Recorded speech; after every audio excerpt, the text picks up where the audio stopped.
Hello, everyone. Thank you all for joining us today. As folks are coming in, feel free to introduce yourself in the chat. We've got a little question there if you'd like to introduce yourself and include the most recent mode of transportation that you've used as you're introducing yourself. We'll give folks a couple minutes to join, and then we'll start right at 4:30.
All right. Well, I want to welcome you all to the Forward in Energy Forum.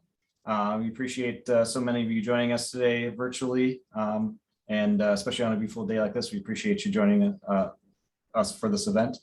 My name is Scott Williams. I'm the Research and Education Coordinator at the Wisconsin Energy Institute. And if this is your first time joining us for one of our events, the Wisconsin Energy Institute's mission is to provide leadership on the UW-Madison campus for multidisciplinary research, education, and outreach, and the goal of stimulating efforts that accelerate the world's transition to clean energy systems and solutions. And the Forward in Energy Forum is part of our efforts at WEI to cultivate public understanding of energy issues. This is a monthly series that brings together experts on and off campus to discuss the many dimensions of our global transition to cleaner energy systems. Our goal with this forum is to encourage cross-disciplinary dialogue to explore the important technical, social, political, and economic dimensions of a wide variety of clean energy technologies, innovations, and issues. And this is a very important goal as we consider today's topic of infrastructure, transportation, and justice. Transportation is now the largest source of carbon emissions in the US. But if we only focus on swapping out gasoline and diesel for biofuels and electric vehicles, we're going to miss the bigger picture on how an infrastructure based mostly around cars affects the health and well-being of individuals and communities. So today's panel will discuss how planning for both cleaner vehicles and alternative modes of travel can simultaneously address concerns around climate, health, and access to mobility.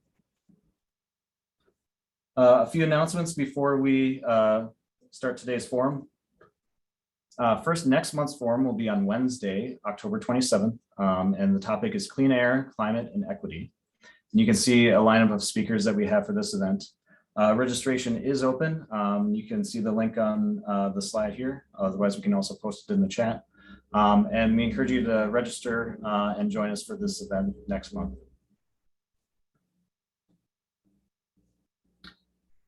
Second, I'd like to acknowledge that the land that the Wisconsin Energy Institute occupies, as well as all of UW-Madison, is the ancestral home of the Ho-Chunk people, who have called this land Dejop since time immemorial. The Ho-Chunk Nation and the 11 other First Nations residing in the boundaries of present-day Wisconsin remain vibrant and strong. We recognize and respect the inherent sovereignty of the 12 First Nations that reside in the boundaries of the state of Wisconsin, and also want to acknowledge that tribal nations are doing some of the most important and leading work in transitioning towards clean and just energy systems. So a couple logistical notes. You may see that we have live captioning turned on. If you can toggle this feature using the live transcript button, whether you want to turn it on or off. And then as you're introducing yourself in the chat, we encourage you to please submit your questions to the panel in the Q&A box, and that's a separate box. And you actually have the ability to upvote other attendees' questions and we'll do our best to address the questions and address it to the appropriate panelists for today's session. So to help us moderate the session and introduce our panelists, we are pleased to have Dr. Carrie McAndrews, who is an associate professor from the Department of Planning and Landscape Architecture. Her fields of research are transportation planning, policy, and design, and her research seeks to understand how emerging health, safety, and environmental goals become part of mainstream transportation decision-making. Welcome. Wow, thanks, Scott, and welcome everybody. It is such a pleasure to be part of the panel today and to join all of you. Thanks to the Wisconsin Energy Institute for highlighting transportation and equity. I would like to jump right in and introduce our panel. I'll introduce each one by one, and then we'll start with each speaker. So if you see what I mean, I'll introduce everybody, and then we'll start with the talks. I was going to actually start with Caressa. Caressa, can you pop back up? Oh, welcome. Super. Folks, let's welcome Caressa Givens. Caressa Givens is with the Wisconsin Bike Fed, and she leads Milwaukee advocacy there and serves as a project manager. And she has experience as a educator in the Safe Routes to School program. She's also been a bike share programming manager and a community active transportation advocacy organizer for Complete Streets. This is Caressa, and welcome, Caressa. I'd also like to introduce Greg May. Greg May is with 1000 Friends of Wisconsin, where he is the Transportation Policy Director. He has experience in comprehensive planning, public engagement, affordable housing, and bus rapid transit. Greg sits on the steering committee for Wisconsin's Coalition for More Responsible Transportation. And he's also leading efforts within the Wisconsin Climate Table and the REAMP network to reduce transportation-related carbon emissions. And finally, our third panelist today is Chris Mccahill. Chris is with the State Smart Transportation Initiative, which is a program of the University of Wisconsin-Madison and Smart Growth America. He serves as its managing director. He also serves on the Transportation Commission and the Transportation Policy and Planning Board for the City of Madison. So our three panelists today are going to speak about the intersection of climate change mitigation, energy, and transportation and equity, the confluence of those three things. Our panel today will serve to highlight, I think, two important points. The first is the salience of sustainable transportation and accessibility as sort of primary goals, and kind of in addition to clean energy and climate change mitigation actions, as well as equity, centering equity within that work. If it is not centered, if either sustainable transportation and accessibility is not centered or equity is not centered, there is a real risk that we will not achieve positive outcomes in those arenas. And so let's hear from our panelists today to gain insight into the work that's happening in transportation nationally, regionally, and locally, and the role of different actors and actions and the possible futures we may be working toward. Our first speaker is Chris Mccahill. Chris, I turn it to you. You can launch your slides and jump right in. Thanks, Carrie. I haven't got any slides, so that'll make things easy. Okay, right on. No problem. So thanks for the intro, and thanks everyone for being here. Yeah, so as Carrie mentioned, I bring multiple perspectives to this conversation. One is as the managing director of SSTI, which, as Carrie mentioned, is a joint project of the University of Wisconsin here in Madison and Smart Growth America based in DC. And from in that work, my organization works mainly with state DOTs across the country, and working with them, trying to figure out what it is that they're trying to accomplish in regards to clean energy and sustainable transportation, and how to operationalize those goals. The other perspective I bring is serving on the Transportation Commission and the Transportation Policy and Planning Board in Madison, which is much more local perspective and very different from a state perspective. So just to kick things off, I'll repeat what Scott mentioned early on. I think it bears repeating, that in terms of framing this issue in terms of climate, we've got a transportation problem. Transportation is the largest sector that produces more emissions than any other sector at around 30%, and that is growing unlike just about any other sector.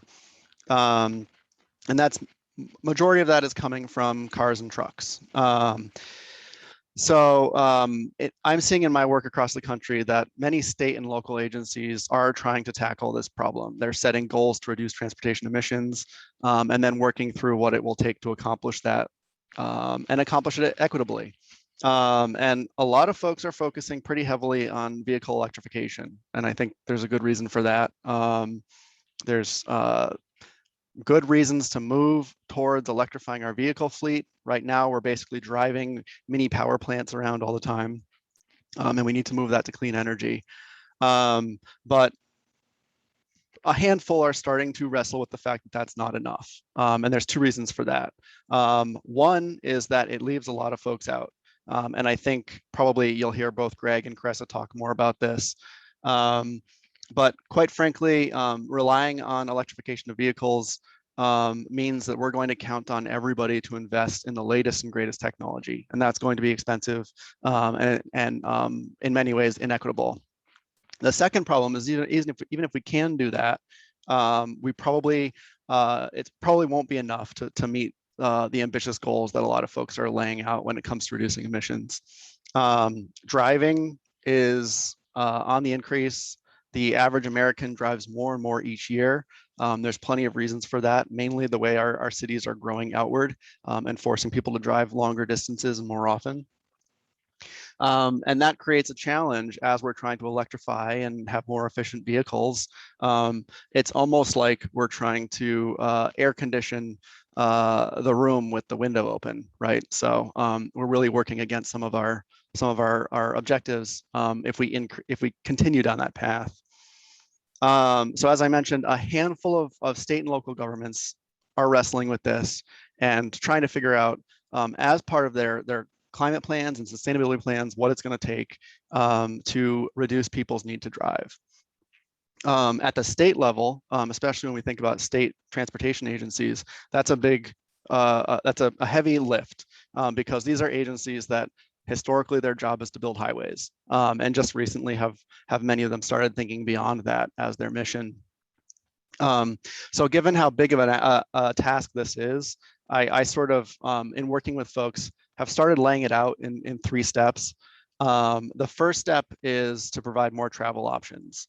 So that means investing in transit. That means making sure that walking and biking is safe and comfortable. So basically, we know that people are driving for many short trips that they don't need to, mainly because it's the most convenient, it's the safest, it's the most comfortable option. So the first thing to do is invest in giving people those other options. So that's the carrot. The next step is a little more stick, and this is managing demand. So currently, we continue to build new road capacity, and then it fills up, and we wonder why that happened, and go about adding more road capacity again and again. And that's because transportation operates unlike most other utilities that we think of, right? We all get water. We know it's a basic human right to get water, yet we don't really see it as a problem that we pay for that water, right? So we get a water bill at the end of the month, and we can see if we're using more than we expected to, and we can consider whether we need to recalculate our use of that utility. There are many ways that we could start to move in that direction with transportation. One way of doing that is simply through pricing. Some states are starting to talk about pricing based on mileage-based road pricing. That's happening mainly because the gas tax revenues are starting to fall short, and that's going to continue as we move towards more electrification of vehicles. But it does create opportunities to use that as a lever to signal to people when they ought to rein in their driving a little bit more and where they have opportunities to do that. There's other demand management opportunities, simply reconsidering whether we need to add capacity in a lot of the cases where we do, and considering whether that money would be spent better other ways. And on the local level, just considering levers that we have to nudge people to consider their travel options, such as parking. I think most of where we go, we can anticipate free parking, free and convenient parking.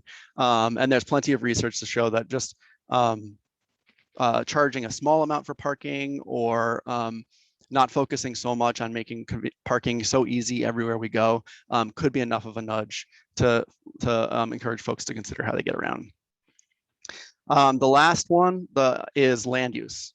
And from a state level, this is a really tough one because there is usually no state authority over land use and development patterns. But that's a big reason, as I mentioned, why we're driving more and more every year. And that's because our communities are spreading outward. We're living farther from the grocery store, farther from our job, and that's basically forcing us to drive more every day. So tackling that piece is going to take a lot of coordination at the local level, and basically cities and towns and regions taking steps to sort of curb the outward growth that we're seeing in a lot of places and encourage more development towards the center of cities and towns, where folks have better opportunities to walk, bike, take transit, and even drive shorter distances. And that really requires overhauling zoning codes and development regulations. So that's sort of the big picture perspective. I just wanted to turn quickly to take a look at Madison, where a lot of action is happening at the local level across the country, including in Madison, tackling a lot of the things that I talked about. So I can run through a few examples that we can dive into a little bit later in the Q&A if anybody wants to, but starting with electrification.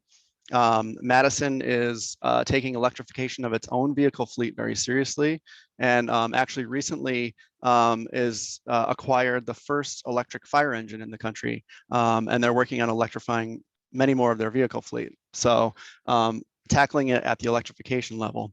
And then going beyond that, the city is developing a complete streets and Vision Zero plan, which would help ensure that all of our roads are designed to be safe and comfortable for all users as a matter of practice.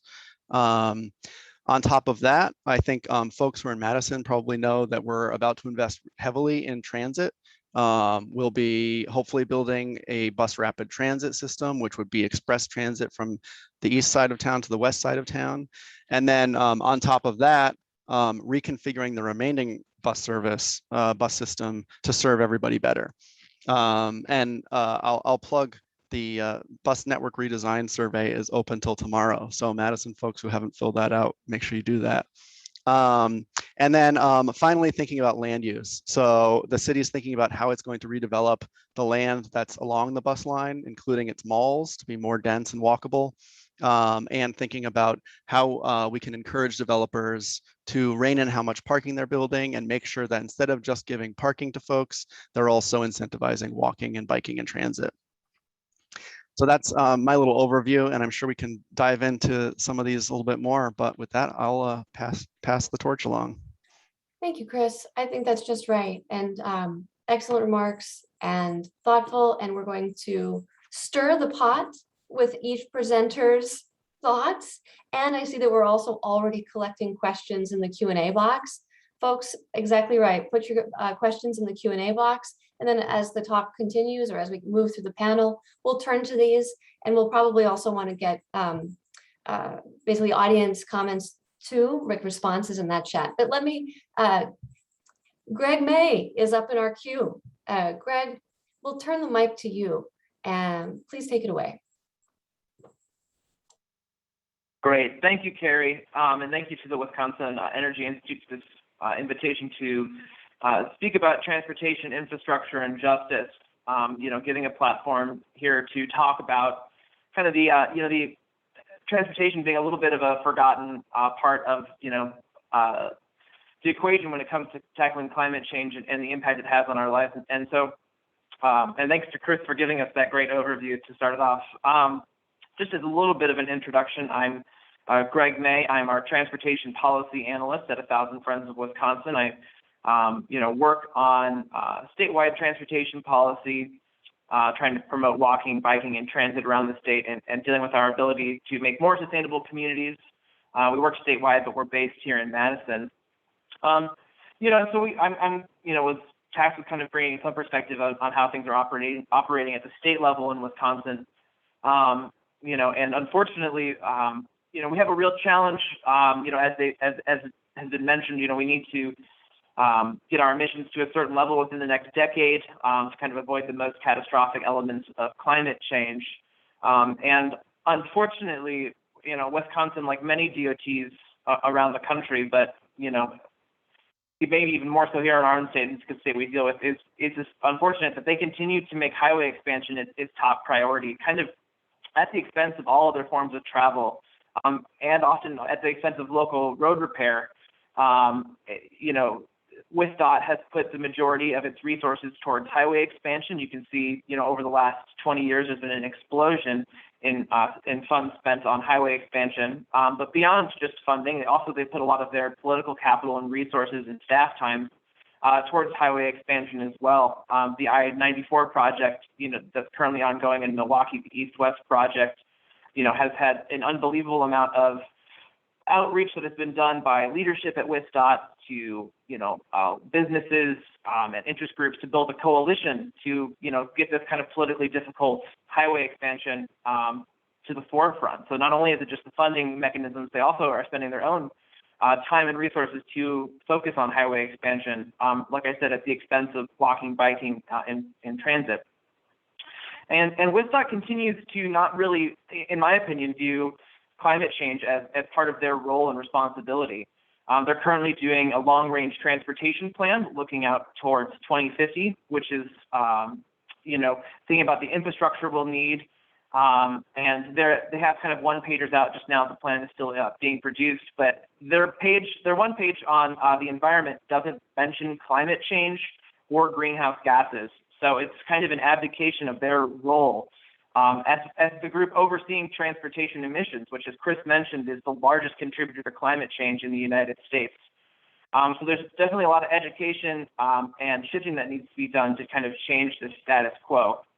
And we need to change these priorities at the state level if we're gonna make these climate change goals. Like I said, the current funding priorities are highway expansion. In Wisconsin, we fund transit at 10% less than we did in 2006. So, when you're adjusting for inflation, we're funding at 10% less at a time when we should be pouring money into transit. So our transit agencies around the state are having to do more with less and with aging fleets. And of course, a ton of funding sources pile in from the federal government and all these different buckets. But there are discretionary funds that, you could spend on roads, on walking or biking and transit. And in almost every case, whether it's transportation alternative programs, TAP funding, or CMAP funding, which is for air quality relief, and all that money is almost always spent on roadways when it could be spent on walking, biking, and transit. And as Chris mentioned, EVs will not save us, even though they're going to be a huge component of our ability to solve climate change. If we need to get somewhere in the next 10 years, there's a whole supply side problem with getting EVs out there. They're going to be incredibly expensive. And anyone who maybe is like me, who grew up driving a 1990s Camry, knows that a good car can last 20 years. So it's quite conceivable that cars that are sold today will be on the road for 20 years. And EVs only make up about 1% of sales in Wisconsin right now. So we're going to be dealing with these roads for a while. So while EVs are a big component of this, we're not going to be able to adopt them fast enough to, be this panacea that will save us. And then the other half of the equation is that we need to change the priorities to stop the ongoing harmful effects of our discriminatory transportation system. You know, these highways were built through communities of color, and they're still dealing with the consequences with, you know, air pollution and stormwater management issues. You know, and this lack of transit funding has disproportionately harmed low-income communities and communities of color. And so luckily, for us, and as we think about transportation and how we kind of mitigate climate change, the solution kind of solves both of these problems. We can work towards, you know, reducing climate change while also promoting, you know, mobility justice. You know, just providing more funding for walking, biking, and transit will encourage alternative forms of travel and provide more flexibility to our transportation system. And it will also, you know, have us reinvesting in the forms of transportation that can address the historic harm and disinvestment that has impacted these communities. And so, you know, we can kind of get at both of those problems, you know, with one solution, which is kind of moving away from this highway status quo funding towards walking, biking, and transit. And the last bit, before I pass it off, is, you know, as we think about energy, which I know a lot of people in the audience are, you know, here and thinking about, you know, we're going to be transitioning from internal combustion engines to electric vehicles. And so all of the energy that powers our cars right now comes from gasoline. And we'll be putting it onto the electric grid. And the early estimates expect that, you know, we're going to need to make about 30% more energy than we make now to handle this transition to power all these electric vehicles. So not only do we need to, you know, transition from coal-fired power plants to, you know, renewable energy, just in general to deal with climate change, but we will have to build 30% more to handle this transition to electric vehicles. So, you know, quite literally every person that we can get to walk or bike or take transit is maybe one less solar panel or one less windmill we'll have to build. So, you know, these walking and biking and transit abilities investments will have a huge impact on our communities, and they're really the solution we should be pursuing. So I think I've rambled enough, Carrie. I'll pass it off. But yeah, I'm really excited to talk about this, and thank you for the invite to speak today. Fantastic. Greg, those were a lot of good thoughts. I'm glad that you you covered it, and I also, from the background, I've got your notes, so we can circle back to some of the highlights and main points. We've got Caressa queued up. Caressa, why don't you share your thoughts with the panel and with the whole audience, and we'll carry on with this conversation.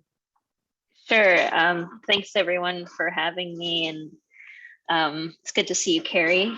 I just want to say I literally just touched down in Atlanta. I was in peak transit on the MARTA, and I did some research on my way over here about, you know, population density and whatnot. And I didn't realize that the population of Atlanta is actually smaller than the city of Milwaukee. They have actually one of the 10th worst congestion problems in the country. And in Milwaukee, I think we're not even in the top 50. So it gets your gears turning if you've ever looked at Atlanta's freeways, where we're going in terms of needing to invest in expansion and fossil fuel infrastructure. When you look at a huge, like a very, in my mind, more progressive city than sometimes Milwaukee, but it's like, that's your future. You're looking at your future, especially with a very similar population size. Anyway, I think that the things that that Chris and Greg have said are really spot on, and I kind of want to dial in more on the sort of bedside manner, some of these soft skills deep within urban communities in terms of like where attitudes lie within climate issues and climate resiliency. Caressa Givens from the Wisconsin Bike Federation. I am a program manager. I predominantly work on complete streets implementation here in the city of Milwaukee, or there in the city of Milwaukee. And I also do, I work on our Safe Routes to School program with my colleague, Michael Anderson, and we're actually currently developing a child-friendly cities program so we can get children more involved in the decision-making process around the safety and health of their school community area. So I really do want to dial in on climate resiliency and our association with automobility. And I kind of pick on the Green New Deal a little bit because I think it's a good reference point. If you look at the Green New Deal, a lot of the assertions towards climate resiliency have a lot to do with market-based and consumer-oriented moves. Greg was talking about EV, and Chris was talking about EV, and EV is it's a good process forward, but as they both have said, it does leave a lot of folks out. I'm going to mirror this because it's so easy to do with the New Deal from years past. But ultimately, we've got very similar things. Industries incentivizing consumer-oriented, market-based stuff. And less focused on the social aspect of it all, less focused on the political climate of asserting this transition. Green New Deal transportation policies have to essentially be better conceived. So if you think of your own community like having its own Green New Deal policy in a way, or its climate resiliency policies. Mobility justice was mentioned by Greg. And what mobility justice is really, I think it's a growing movement across the country that really does focus on deeper level community participatory design, decisions made by and for the people who are most impacted, and really touching on the social aspects of what it means to be truly climate resilient. So you should definitely, if you haven't had a chance, look up the principles of mobility justice. It was put out by a group called the Untokening, and it's got its roots in this group called People for Mobility Justice. But I just wanted to read the definition to you all about what mobility justice is and how it could play a critical role in softening this whole transitional process that's incredibly important. Mobility justice demands that we fully excavate, recognize, and reconcile the historical and current injustices, Greg mentioned that, experienced by communities with impacted communities given space and resources to envision and implement planning models and political advocacy on streets and mobility that actively works towards addressing historical and current injustices experienced by communities. So when we think about the New Deal, what happened was we had incentivization of road building and manufacturing, bolstering the culture of individuality and freedom of privatization. All this capitalism stirring around here. And ultimately, in my mind, and I'll say it again, on behalf of our organization, a lot of that has to do with developing insular communities, white flight, all that wonderful stuff. Just kidding. So that included the stimulation of the housing market. One of the biggest welfare handouts you possibly could have ever had, in my mind, next to colonizing the Americas.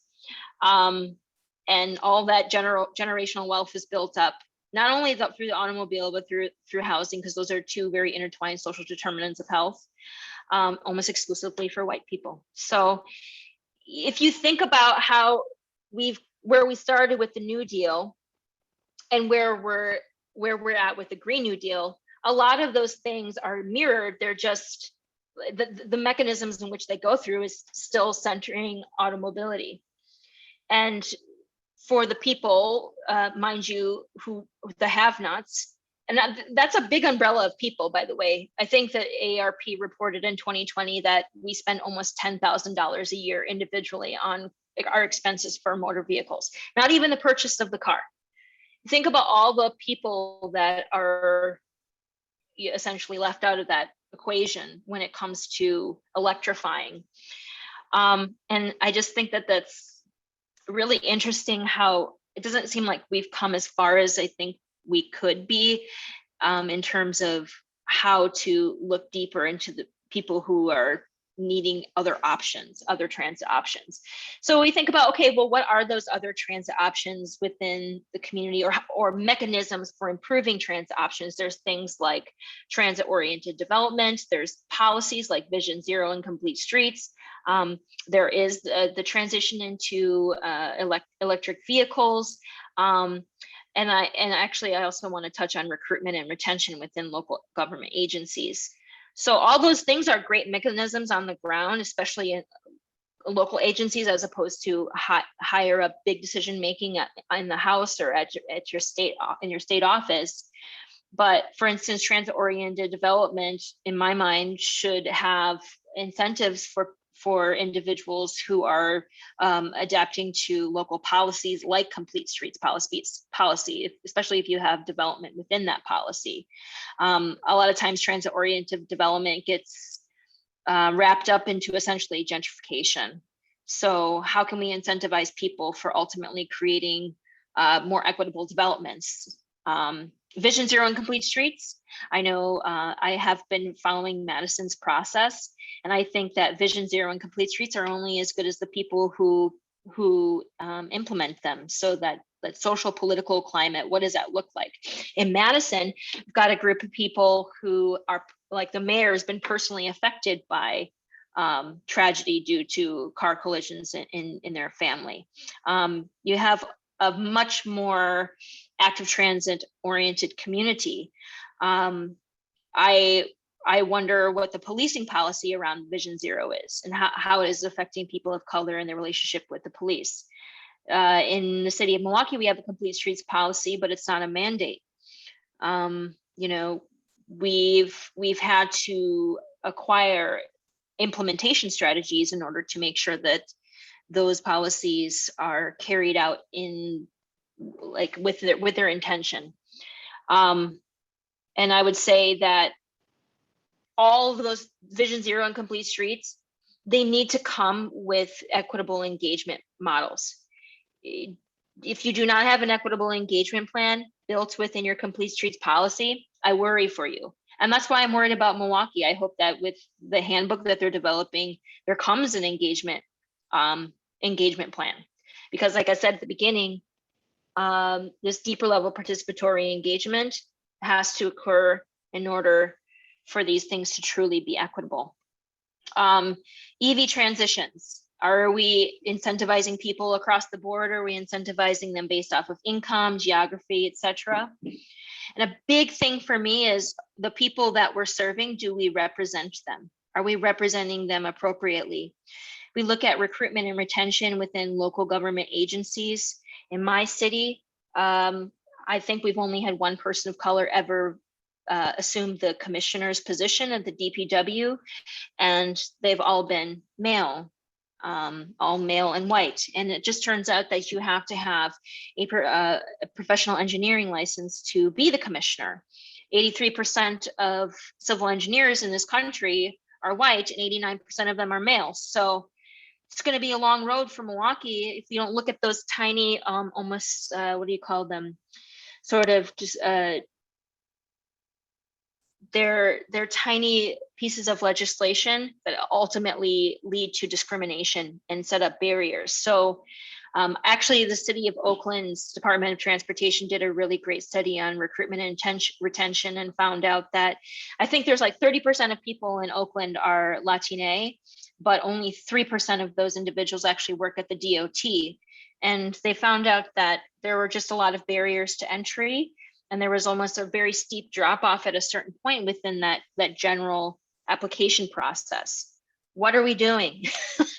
So representation matters, and all those plans and policies, they're only as good as the people that uphold them. I would say in the state of Wisconsin and southeastern Wisconsin, we're, as many of you know, we're in a big uphill battle due to our political climate. So I hope to see, I actually hope to see the city of Milwaukee in particular develop a 501c4 pure active transportation organization right directly within the city, so that we can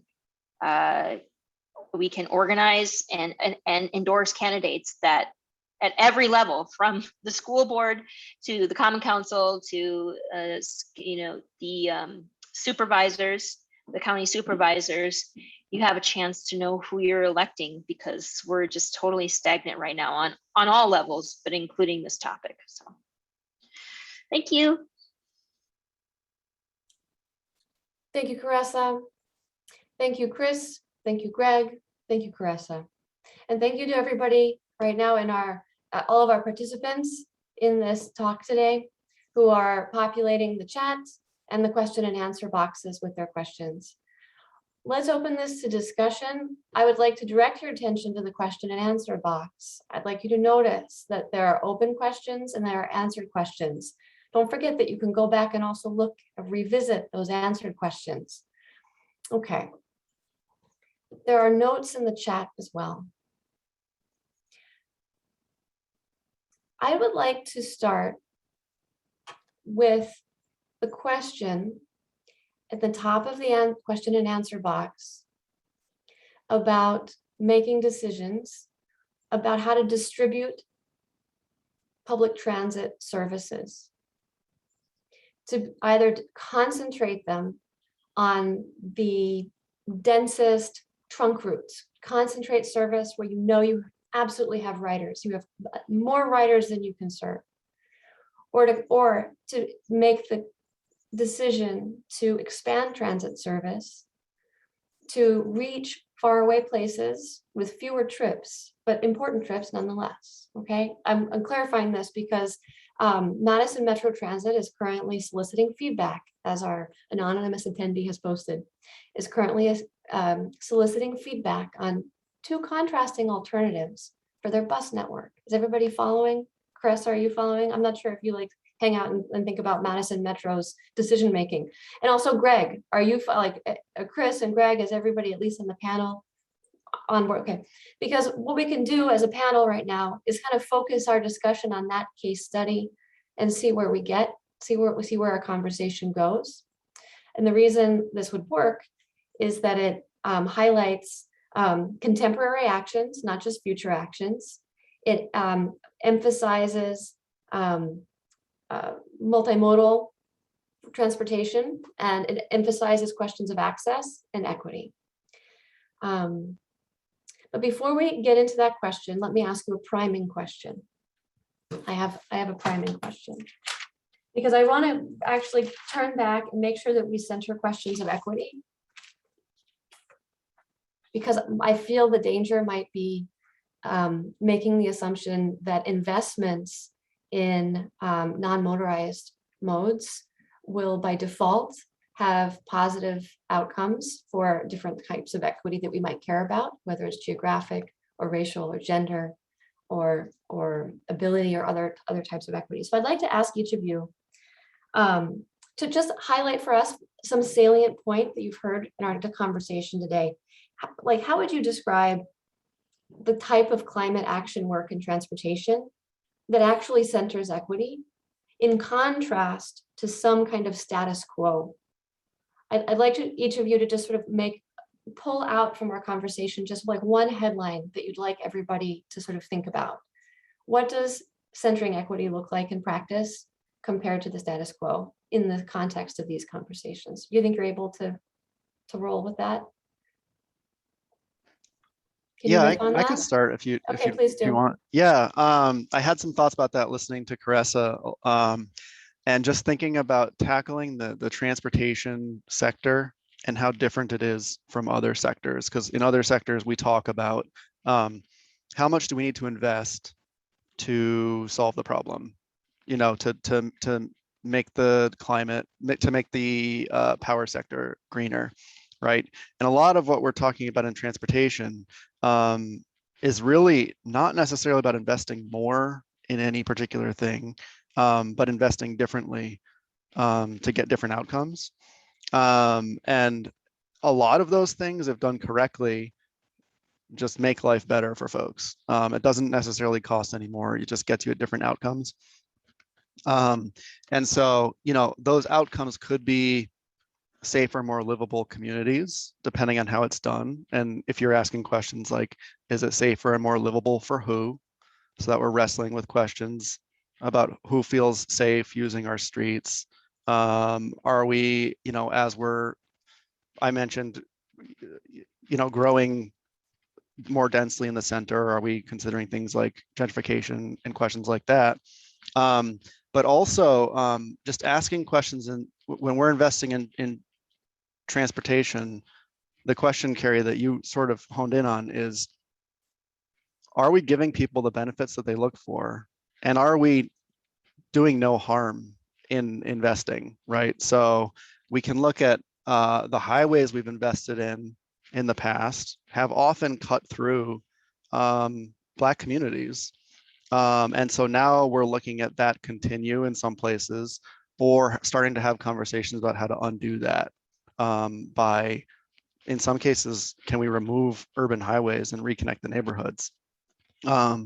And so having those sorts of conversations, so, not even about climate really, but about like, how are we investing in transportation and what is that giving us in our communities? And yeah, I think that's sort of where my mind was going. Hopefully it gave the rest of you time to think a little bit more about it. Thank you for that. That's kind of what I was hoping for. You guys, if you're on board with this, or you can use the time, modify my prompt in some way, and then we can turn to the specific question, this case study about sorting through those issues. Greg, would you like to carry on this round robin that we're doing, and then Carissa? Sure. Yeah, I think Chris gave a good lead off. When I think about the kind of transportation investments we're making and how we kind of center equity in that, I think it really is something that doesn't exist right now in Wisconsin's transportation design, is context sensitive kind of projects and design. So, Carissa and I have been working, or have been collaborating a bit, along with a lot of groups, on the I-94 expansion in Milwaukee, which is $1 billion investment in infrastructure in the kind of the heart of Milwaukee. And $1 billion is a ton of money to be spending on, infrastructure. This is a generational investment. And so, the DOT generally comes in with a top-down approach. They know what they want to build. And I've seen it in projects around the state. They know exactly what they want to build, and then they will hold public meetings. And some people will be in favor of the project, but a lot of people will speak up and say, we don't want this. Where is transit? In fact, on the 94 North-South project, which, runs south of Milwaukee, down to Chicago, one of their, they had a public comment period, and they got I can't remember the exact number, it was 230 comments about how, no, we need transit. We need, commuter rail to serve this line. We need more buses. And then they built the highway anyway. And so rather than, having this top-down approach where, engineers, that have this systemic thought-up, process that continue to uphold the status quo, that it, mostly serves wealthy suburbanites and commute times, we need to be doing, serious context-sensitive design, where we're meeting with the people in the neighborhoods where this investment will be happening, who will be experiencing the brunt of this investment, and figure out what they need, how do we better connect them to the places they want to go, to the jobs they want to get, to the healthcare that they need, to their friends and family. I think that is how we keep equity centered in transportation. Right now, a lot of these decisions are being made in Madison, and it's engineers at a desk doing exactly what they want to do, and not listening to the community. So I think, real, true public engagement and context-sensitive design is how we keep, how we answer that question. Okay, thank you, Greg. That's the difference from this. When you first started describing the situation, you said, and we don't do equity. And I thought, oh boy, he's going to say we don't do it at all. But that might not exactly be the case, because there are people who do work throughout the system who are working on centering equity. So we're going to also highlight those practices. Carissa, do you have anything in mind that you'd like to share about what you would say is the difference between sustainable transportation practice that centers on equity versus the status quo? I don't know, it's a really good question. It's tough to think about, because I think, when we think about the pandemic and how it's compounded issues with people who are already living in underserved areas. I guess I'll create an example, this whole open streets movement, closed streets movement that happened in our city, in Madison, and a lot of other places. People are really excited about it. But, that whole movement of closing down streets had to happen to all of us in order to affect the worst case scenario, those living in a worst case scenario. And I'm concerned, and it's happening right now, is that the status quo is still around, where we're still centering on a mobility. We're still like, okay, well, if it's a problem for me and I'm privileged, then okay, fine, then we'll do something. But unfortunately, COVID, for example, and climate change is just incredibly compounding to communities who have already been explicitly cut out of the picture. But I guess if we're to put all of our hands in and sing kumbaya around the fire, I think that what's cool about this movement is I think that there's a lot to be done on an individual basis or within a neighborhood basis to understand how you or your neighborhood or your community, small community, must be dignified, because it is happening to everyone. And I don't know if that answers the question, but like, I'm just, I feel like we haven't broken the status quo. It's like we're still completely desensitized to the fact that somehow this isn't any different than any other challenge. But I hate to be doom and gloom about it, but some of the research that we're seeing being done across the world on just using the things that you have in order to be more resilient is quite impressive. And I think that we need to start bringing more conventionality into our daily lives in terms of how to solve these problems, because there are people in poor neighborhoods who are actually already conserving their lifestyles. It's just, how do we elevate that and say, this is an important thing. How can we learn from those things and say, this is important, you're doing a good job, I'm going to incentivize you for continuing to do this. Look at all this waste product around here. We can try to,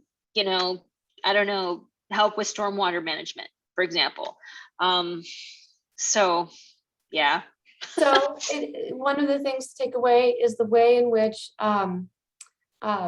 important practices and effective practices may be abundant, but they may be in the shadow of some of the top-down policy systems that we would turn to, or that we would expect to find in a transportation system that does have a strong vertical character. But let me turn so if I've paraphrased, or making a transition, let me help transition now to the very generous questions. We have a bunch of questions, and we've got our something with 3 likes. Let's turn our attention back to this Madison Metro Transit example, because it represents a fairly realistic. It's a very realistic trade-off that happens everywhere. But so in a situation like that, what are some recommendations you have or thoughts you have about how to center equity in these commonplace, sustainable transportation decisions that communities face? How would you respond? The question here is, how do we find the right balance? Does that question resonate? Yeah. Okay with that? Yeah, I can start. I think I can even tie this back to some of what Chris was just saying. So the whole notion behind doing that study is that, like most transit systems, it's a legacy system. Like, we added one piece and then added another piece and built out the system that way. And it's not how you would do it if you were starting from scratch. So let's start from scratch and decide how the buses should run. And in doing that, without spending any more money, so with existing resources, how do we change the system? And in doing that, you realize there are these trade-off questions. So you can build a system that will serve the most obvious routes, where there's going to be lots of commuters every day, and you can get really high ridership numbers, and in some ways really achieve some of these climate goals we're talking about by getting a lot of people to move to transit. The other option that's laid out is what's called coverage, and it's let's spread the system out a little more evenly and make sure that everyone in the city has some basic level of transit access, or most folks do. And this kind of, speaking of what we learned in the pandemic, right, where we saw a lot of folks that were using transit during this time were the folks that were what we called the frontline workers, the essential workers who were working in hospitals and cleaning and grocery stores and everything. And many of them were still taking transit and probably ran into this problem of, oh, it wasn't running where I needed it or late enough for me to get home from work. And so going through this exercise lets us as a community sort of land on where are our values and how would we invest if we could invest differently. And it sort of frames it in a way that it's not about, taking away the bus stop that's in front of my front door. This is really about community values. And at the end of the day, what do we want for the city?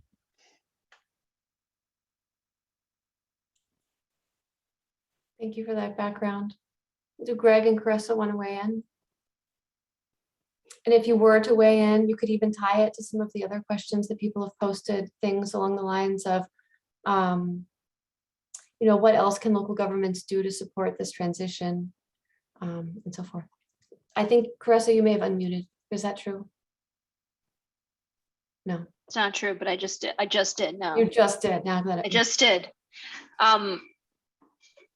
If I remember the question correctly, it had its basis in, serving an area that's already of a high frequency versus how do we decide how to prioritize areas of lesser frequency? Was that kind of the question?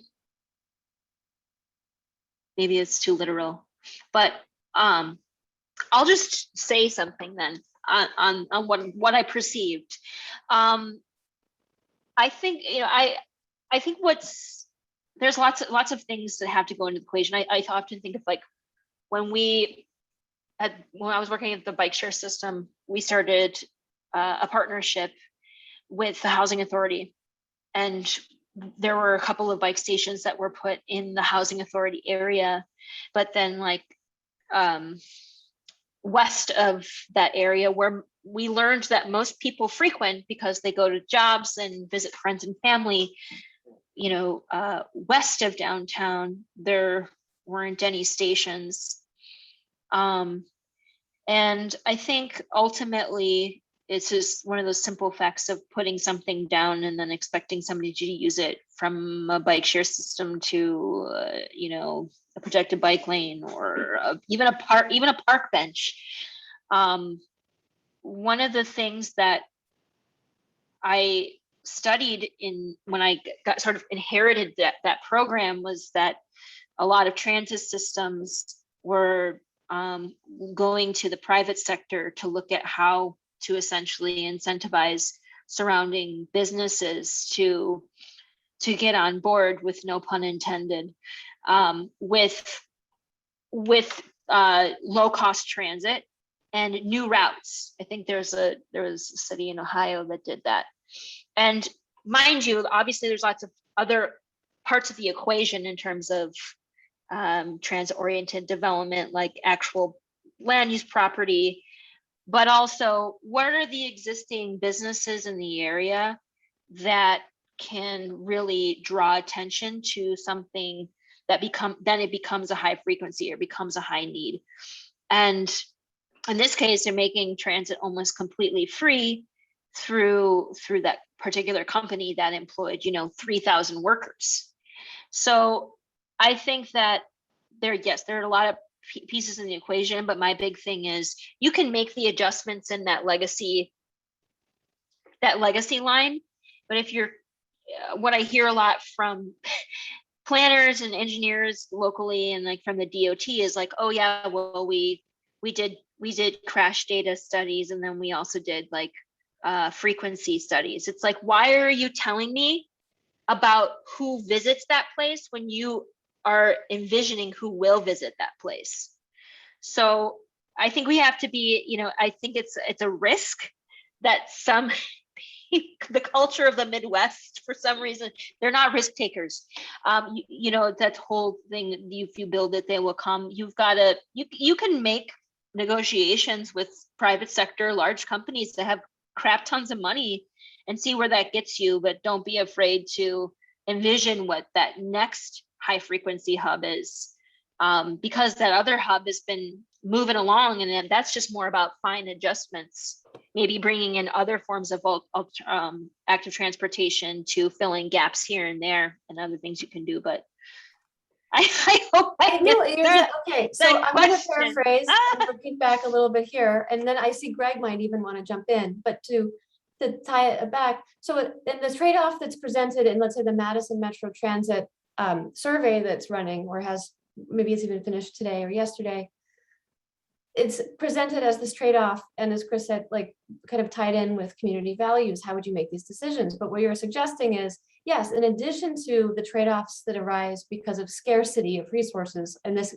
actually addresses one of the questions that's in our Q&A, under conditions of scarcity, we make these trade-offs, but at the same time, keep your eye on what's generative, because really the story goes, we face trade-offs and then we do more. We face trade-offs and then we do this. In other words, we take a land use strategy in addition to whatever decision we've made. This also addresses a question in the Q&A. Is that right? That we may be determining what type of the quantity of service to provide, at the same time that we're also working with developers and thinking about and also employers to say, why don't you site here? Let's put everybody a little closer to transit. Let's clear the incentives. Let's clear away the barriers to making those transportation land use decisions that are no longer working at cross purposes, but reinforce each other to achieve the outcomes that we are looking for. Generative? Yeah, and then I guess too was my point was like, wherever those lines are going, instead of spending billions of dollars to come up with new developments to envision a whole new suburb, it's like the existing profile that's there might be industry, and tap into what's there and try to court that existing opportunity, instead of say, well, we got to build a mixed use thing here, and it's going to be another mixed use thing 3 miles from here, and that's just terrible and boring. So, Greg, did this stir up a thought that you wanted to share? I kind of saw maybe a body language thing. Well, I'm just enjoying the conversation. It's really fascinating, and I think also what Carissa was saying was resonating with me as well. It's just that kind of the status quo thinking we have to overcome, and like when it comes to transportation, I think of often of like crosswalks where you have to like prove that there's like, I can't remember the exact number, but let's say it's like there's like 200 people who would use this a day who are in danger, so we have to put this crosswalk in. But it's like nobody's using this because it's dangerous to cross, which is why we need to put the crosswalk in. So it's like we have to prove there are people using it, but they're not using it because it's dangerous. And it's like the solution, it's like this backwards, back and forth that we get into often, kind of juggling the regulations that are required to like all these hurdles for walking and biking that don't exist for highway expansion projects that are really focused on how fast can we get people to move through here, and so there's kind of this different line in the sand. That was just something I was thinking about with Carissa and some of the challenges we faced, and when it comes to the Madison Metro redesign, it's a little bit of it's annoying because it's like a false choice, right, between having to pick frequency and coverage. Like why can't we just have both? Because the systems are so there's so much disinvestment in transit right now that, like I said earlier, we fund transit when you adjust for inflation at 10% less than we did 15 years ago. I mean, that's crazy nowadays. These systems are being starved, and so we're being forced into this situation where we have to pick frequency and coverage and a balance between the two. And we know that frequency is really important. Ridership and usage increase dramatically when we can get, a bus that goes every 15 minutes. And that buses that run every hour aren't going to get the kind of ridership we need. and so I think that's what they're finding out right now. There is a balance out there for our community, and hopefully people are taking those surveys. And I don't know how engaged how robust their public engagement is, but hopefully they're reaching out to, low-income riders, impacted communities of color, frontline workers, to make sure we're kind of making sure, because it's a balance. Obviously, it's a balance between the two. We need to make sure that it's frequent enough that it's useful for people, but that there aren't people being left behind, and that coverage, is useful, and it's not just serving, wealthy white people who, want to get to campus or whatever. There's a balance in there, and I hope they're finding it. I don't know if that answers your question. The an anonymous attendee, 4:39 p.m. If you'd like to follow up, feel free, and we'll find that in the chat. Why don't we do a lightning round? We've had some of these longer kind of questions and answers. Let's change our rhythm a little bit and see if we can do some quick responses. I would like to turn, so Greg, you wrote in here about asking about Caressa's children involved. Why don't we put that next? I'm going to focus on some of these others. That's an imposter, Greg. Someone has my name in the chat, although it is a good question. Really? Oh, well, yeah. Okay, well, exciting. I didn't know that was even possible. This is not very distracting to me. Okay, lightning round. 1 minute. Caressa, what is something you'd like to say about this fascinating and wonderful idea of children's participation in decision making? You're never too young to make important decisions, so as long as you're given the time and the proper attention to do it. We've seen that last year. We worked with 4th and 5th graders, and by the time they were done with us 1 week, I could have sworn they were a bunch of urban planners. They were using all the vocabulary and, doing critical writing, and that's all it takes. That's basically what it is to be a planner. So you're never too young to start.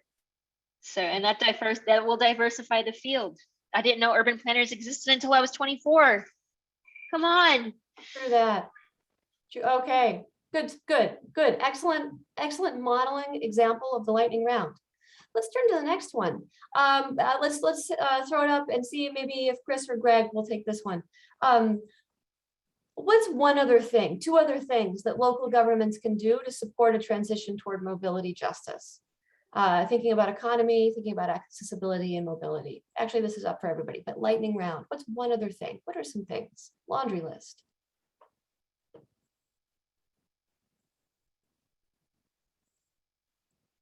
There's so many things. I think about Active Wisconsin, which is a program that 1,000 Friends runs that kind of helps communities in Wisconsin that are interested in walking and biking. Get a complete streets policy involved. If you don't have one yet, make sure it's, centered in equity and that there's actual enforcement to it, not just kind of a token version of it. So I think that's one way. I'll pass it off to others in the spirit of the lightning round. All right, on. Well, as we're talking through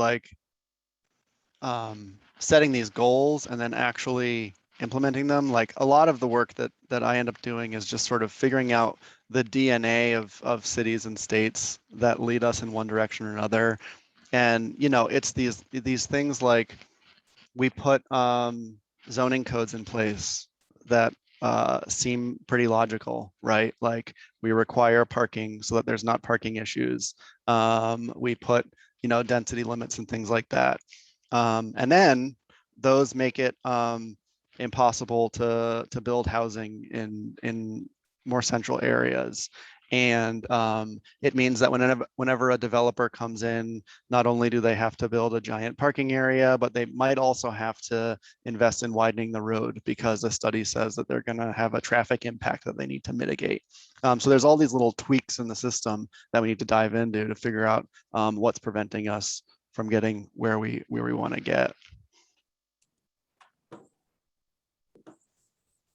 Maybe Chris, I'll even add on to that. So you make me think that what's one thing a local government can do to support the transition is to understand its history and to not remove that history from its current decision making, but understand To it. acknowledge it. Yeah, to acknowledge that. Yes, you have to acknowledge it. You might understand it privately, Okay, but good. you need Thank to you, acknowledge Carissa. it. Yeah, to acknowledge it and to bring it forward in the policy process, right? And to not dehistoricize then the policy making, and to actively remedy as best one can without the arrogance of remedy. Are there any other things that you would like to mention to our generous participant here, Pepe Barros, who has offered this question? Thank you. We can come back. No, just shout out to Pepe. Cool. Is one of my very good friends. Oh, nice. I don't want to see your face, man. I'll just start laughing. We've got another one. This goes back to sort of questioning about decision making and investments, and this might be more of an observation than a question. Maybe it will stir up a reaction in you all. It has several people have prompted it to raise it, make it more salient in our list. When I saw that BRT was going to cost $100 million, I thought that was a lot. But then I saw that a 1.5 mile stretch of Fish Hatchery Road, a reconstruction, is costing $30 million. And so that's about a third of this whole BRT system. Any remarks about the use of transportation funding and decision making around that? Yeah, I mean, that part of that is just a shift in our thinking. Like, I think many folks are inclined to hear about how much a transit project costs and think like, why can't transit pay for itself? And you know, these numbers are so large, but they really don't stack up to what we're spending already on highway projects and interchanges and paving and everything. So that takes a little bit of a shift in thinking. The other reality of funding this stuff that we're talking about, transit and walking and biking, is that it's often much harder. A lot of the federal funding formulas and state funding mechanisms channel a lot of the transportation money right to road projects. It's really hard to get money to keep transit running, you know, operating funds for transit. You see, speaking of Madison again, trying to get federal money to build out new parts of its system, which means building out dedicated lanes for buses and buying newer, larger buses, because that's the kind of money that you can often get from the government, the federal government and whatnot. Figuring out how to keep those systems running becomes a lot harder. I just think, you know, when we're told how much things are going to cost, we never get a comparison ever of how much it costs for any other form of transportation. Like, for instance, it can cost up to $10 million to build one highway mile in an urban area, because you've got all that, you know, different land, you know, land grabbing there. Or I think it's like somewhere around $4 to $10 million for one highway mile. Or the fact that, you know, think about the fact that we get transportation alternative funding from the feds, and it's not a ton of money, but we have the ability, the state has the ability to divert up to half of it towards other things. And we divert all 50% of that funding, which should be used for biking and walking. And that's like $7 million, and that gets diverted to highway spending. And that's just like enough for maybe one highway mile, or maybe to rent some porta potties. Like, let's put that into perspective.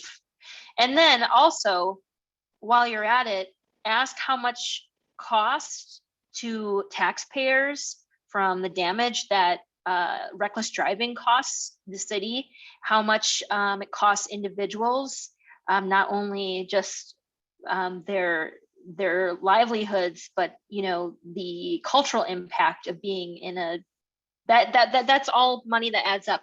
I inquired how much money we're spending on damage to local property because of reckless driving. No one could tell me. I've got to go do a bunch of digging, but I guarantee you it's not going to be a pretty number. And when I think about the investment in a transit system, I think, well, gosh, it's not paying police overtime, which is definitely going to add up. And then, where are they, when you need them? So there's a lot to think about.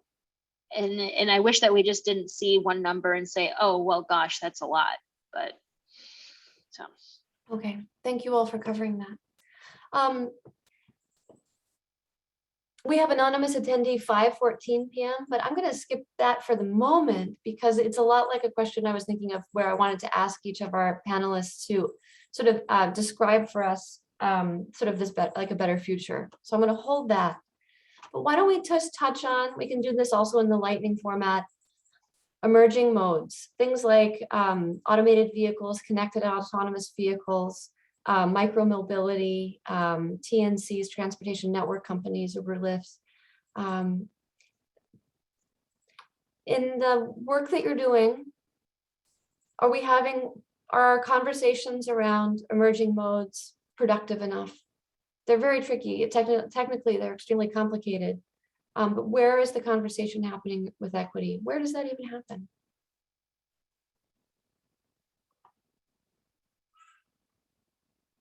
Did I ask you an impossible question?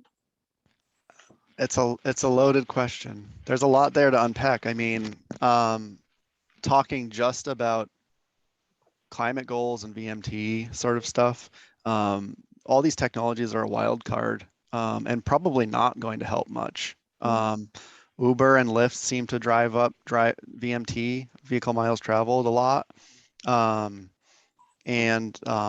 There's a lot of research that suggests that self-driving cars are going to continue that trend, that if folks can just sit in their car without thinking, they'll probably drive more. And then there's questions about, self-driving cars. What's that going to do to folks walking and biking in terms of safety or freedom to move around?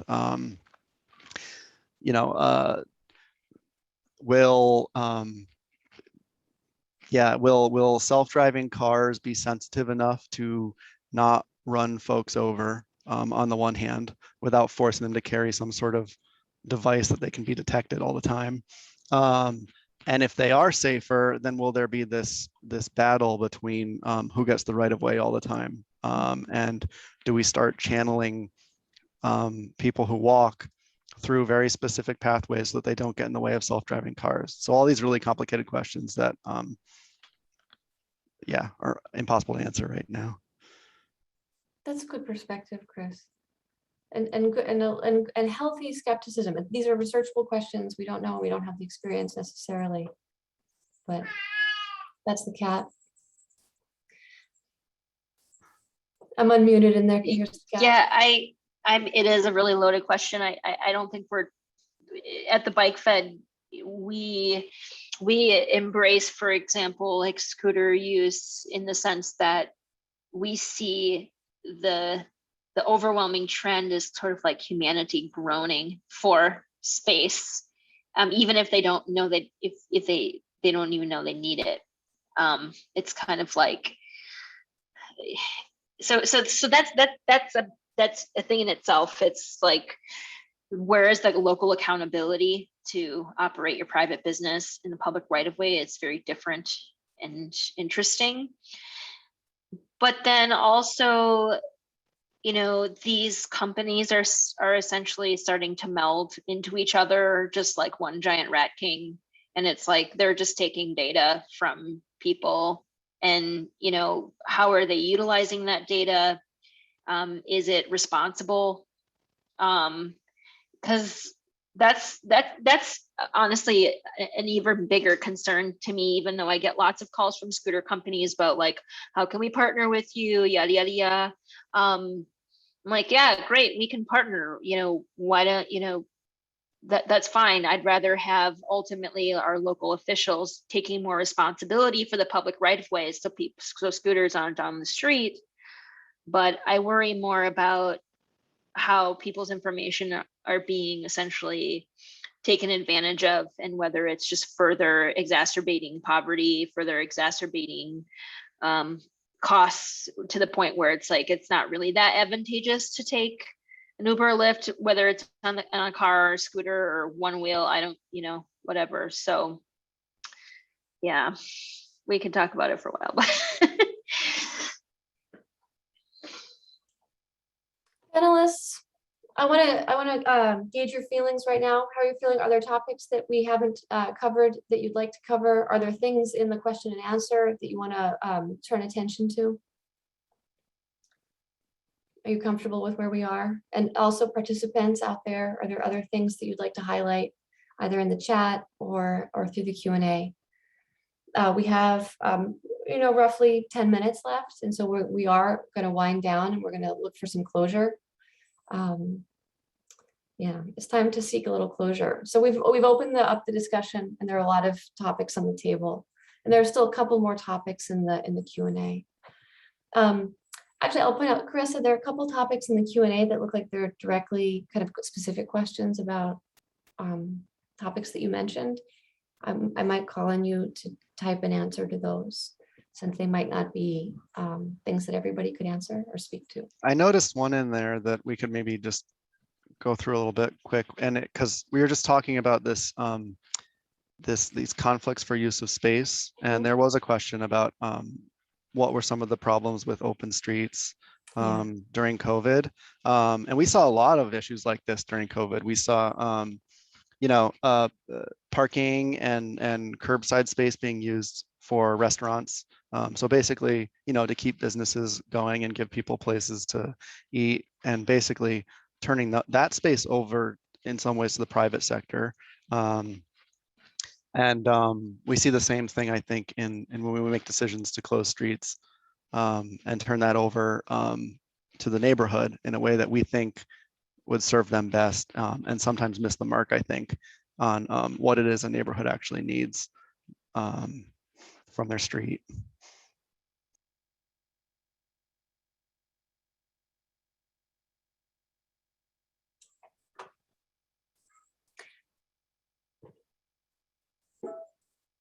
In the placemaking trade-offs, is that kind of what that sort of thing you're referring to? Or the mobility versus place trade-off and the way that our streets serve those multiple functions? Mm-hmm. Yeah, and I think, I don't know, I think what we learned through some of these experiments during COVID was we assumed that a lot of the time, moving space that was used for mobility, that was used for driving and whatnot, turning it over to public space, whether it's for eating or playing or whatever, was the right call. And in many cases it was, but in many cases that outreach to the neighborhood didn't happen in the right way. And after the fact, we learned that it wasn't really what the neighbors needed. That honestly, there was many other things on their mind when it came to what they were getting out of the transportation system that had nothing to do with, whether their street was closed for them to play and exercise on. Wow. And Carissa, that's what you were referring to. Explain more about the open and closed streets. The language is maybe an open street, meaning open to things other than cars, and therefore also closed to cars. So there's that dual closed and open language around that. Is that correct?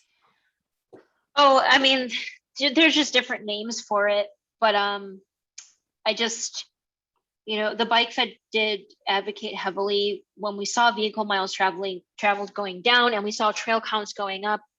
There was already rumbling across the country about making more local streets, safe and accommodating for people to get out and move, because a lot of us have been in lockdown. But the more and more we got into it, the more I realized that, wow, I was so ecstatic that this was happening, that even the county and the city were coming together and collaborating. What a sight to see. But I thought too, it's like, why is this happening now? And why is this not happening in any other time the way it's happening? I mean, they put together a website, for goodness sakes, like in less than 48 hours that looked like, it looked like top notch. And it just concerns me that once, the most privileged people are affected, then we're not, then we see the change happening. And also, unfortunately, we did a lot of advocating once this program started coming out, our Active Streets program started coming out in Milwaukee, because there were some streets that the city of Milwaukee, local streets that the city of Milwaukee had selected, but due to low capacity, government agencies really bad rap in communication, and they're not unique.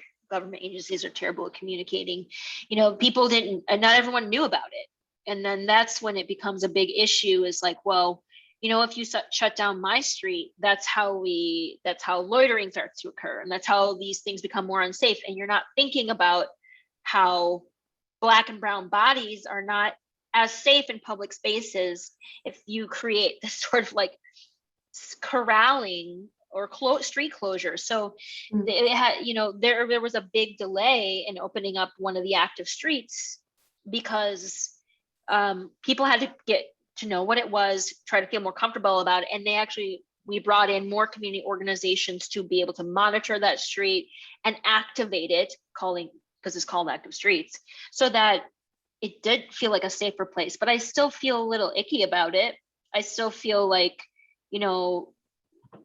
we're just having a field day because everybody else is doing it.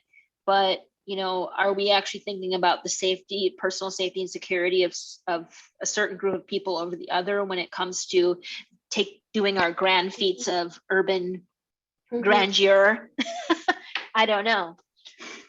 Our world-class boulevards under construction. Tell me, we have just a moment. We have enough time for each of you to have the floor for another minute to share a thought, a closing thought, a positive, an optimistic, a constructive, a generative, a creative thought about the future. It could be on this prompt of given unlimited resources and total control. What would the future look like? But we also know that the future is complicated. So another way of phrasing that might be, what is an indicator for you of what does progress look like?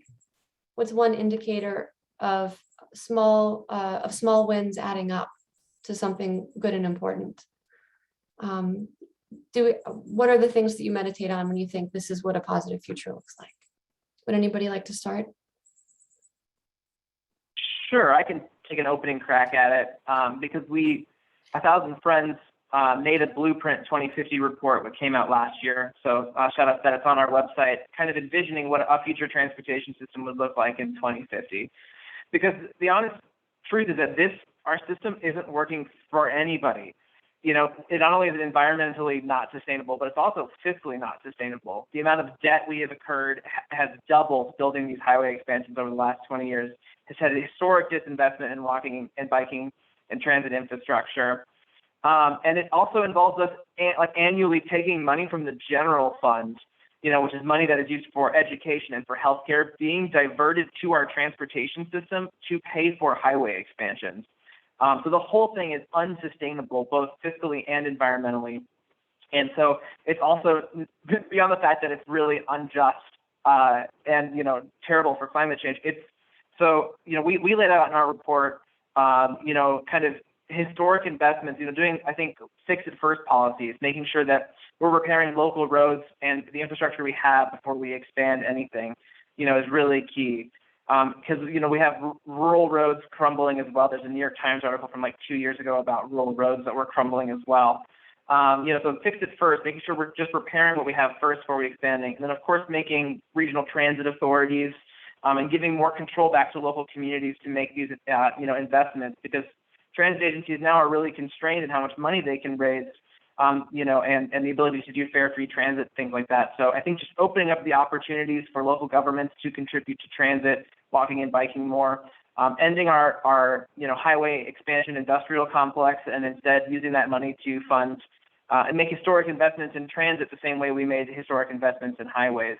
So I think we can do that, and we've done it in the past. We just need to flip the thinking on its head, and just change the way we spend our funding. And so we laid out kind of a vision of that on our website at Blueprint 2050. I'll say go for it. Good job. Thank you, Greg. Pointing, and I think it's in the chat. Chris, Caressa, would you like to point to a vision, an indicator, a description, or a visual that you use? I'll go. And I'll contrast what Greg said a little bit. I mean, having the grand vision is great. I've also really come to appreciate the small wins. You know, what the kinds of changes we're talking about, climate, safety, equity, all these things are really huge tasks, and incrementally is the only way to get to the outcome, I think, short of some massive, you know, shift. And so like events like this are great because we've got top-down thinkers, we've got bottom-up thinkers, we've got inside-out thinkers, and it takes all those pieces moving at the same time to really get anywhere. So That's great perspective. I'm glad to hear that. Caressa? Well, a couple of things that I'm feeling pretty positive about since we passed the Complete Streets policy in 2018. I'm seeing more and more community organizations and residents knowing about the Complete Streets policy and leveraging it for change on even small projects in their community and not being prompted to do that. And I feel like that's come through the work of establishing a Complete Streets coalition that's based in community organizations and residents' voices to develop the policy. But they're just incorporating into like their events, like open streets or like a Ciclovia event, or just like a small resurfacing project. We haven't passed Vision Zero, but we're trying to share the knowledge and also the work that Madison is doing. We've been talking with Renee a lot there in Madison, and we've been sharing that with business improvement districts. So things are happening on a small scale, and I like that people are saying, well, you know, it might be hard to do this. The political climate's really challenging. It might be hard to do this on a broad scale, but why don't we just do it right here on the street? Like, let's do Vision Zero on the street. And I like the way people are thinking about it. They're flexible. They're not thinking, oh, if the mayor doesn't want it, then, you know, then it's crap. And then another thing that I really like that you all should check out is that we're passing our second Complete Streets Health and Equity report at the city of Milwaukee through my work with our grant team, like Bob Schneider and Melissa Denomi from MCW and the city of Milwaukee, put together a Complete Streets implementation team that involved the public health department and Department of City Development. And we decided that we're not just going to report out on the things that are happening annually in accordance with our Complete Streets policy, just through like crash data and how many bike lane miles we lay, but we need to incorporate health and environmental data along with matching what's happening citywide versus what's happening in HUD qualified areas, so NSRA areas. So you're going to see both of those things every year, and on a medium term, you're going to see big health data. So I'm pretty excited about that because it's another thing that anyone can pick up and use to leverage for change. So yeah, I'm pretty excited about those two things, and this is the second year we put it out. So I hope that the city continues to put it out. Good stuff. So yeah. Good stuff, everybody. Panelists, and thank you so much. We need to wrap. You've done a beautiful job, and participants, you've done a beautiful job with really great questions. Thank you for making all of that possible. Thank you to Scott and the Wisconsin Energy Institute for raising the salience of these topics. It's such a pleasure to join you this evening. Anything else you'd like to say to close, Scott? Others? Thank you, Carrie, for moderating and helping move along the discussion. And thank you to all our panelists for your insights and great questions from the attendees as well. Want to highlight again next month in October 27th, we'll do our next Forward in Energy Forum on clean air, climate, and equity. There's a lot of great resources that were shared in the chat. You can scroll through those now in the remaining minute or so, We can also compile all those and put it on the event website, on the Energy Institute website. So we'll let all the attendees know about that once it's posted. And with that, thank you all for joining us. Enjoy the weather this week, and we hope to see you next month. Nice work, everyone. Thank you. Take care. See you again soon, I hope. Bye-bye.